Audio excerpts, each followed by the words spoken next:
اللہ رب العزت نے قرآن کریم میں بھی ایسے لوگوں کی تعریف کی ہے، ایسے لوگوں کو کامیاب قرار دیا ہے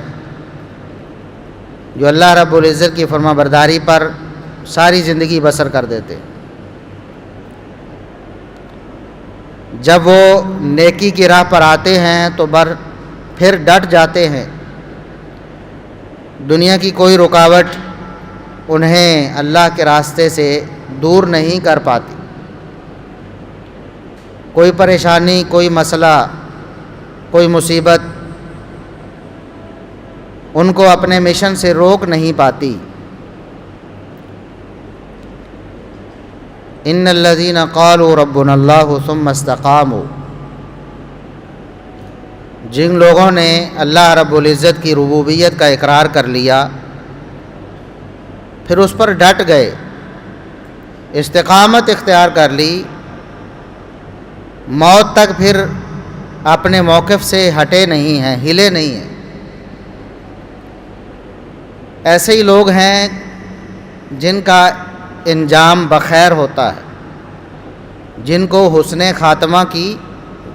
بشارت سنائی گئی ہے کہ جب اللہ کی ربوبیت کا اقرار کر لیا، اللہ رب العزت کی فرما برداری کے راستے پہ چل پڑے، پھر کوئی مصیبت آتی ہے، کوئی پریشانی آتی ہے، کوئی رکاوٹ آتی ہے، کچھ بھی ہوتا ہے، وہ استقامت اختیار کرتے ہیں، وہ اپنے راستے سے ہٹتے نہیں ہیں۔ ایسے ہی لوگ ہیں کہ تتنزل علیہم الملائکہ، ان کے موت کے وقت اللہ کے فرشتے نازل ہوتے ہیں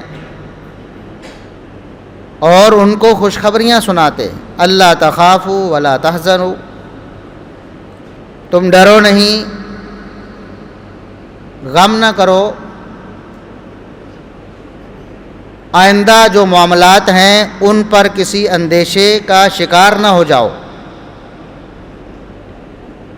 جو ہو چکا ہے اس پہ کوئی پریشانی نہیں، اور جو ہونے والا ہے اس پہ کوئی پشیمانی نہیں۔ وَأَبْشِرُوا بِالْجَنَّةِ الَّتِي كُنْتُمْ تُوعَدُونَ، بلکہ اللہ کی طرف سے اس جنت کی بشارت حاصل کرو، خوش ہو جاؤ اللہ کی اس جنت پر جس کا تمہیں وعدہ دیا جاتا تھا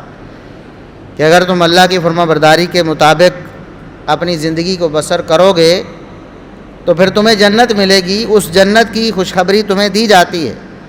وہ جنت تمہیں مبارک ہو، وہ جنت تمہیں مل گئی ہے، تمہیں حاصل ہو گئی ہے، لیکن کب؟ جب انسان اللہ کی فرما برداری پر استقامت اختیار، اس کو شب و روز یا حالات یا واقعات، کوئی دکھ درد غم یا خوشی، کوئی چیز بھی اس کو اللہ کی فرما برداری سے دور نہیں کر پاتی، تو تب حسن خاتمہ کی اس کو بشارت ملتی ہے کہ اس کا انجام ضرور اچھا ہوگا، اور مرنے سے پہلے ہی اس کو جنت کی بشارت مل جائے گی۔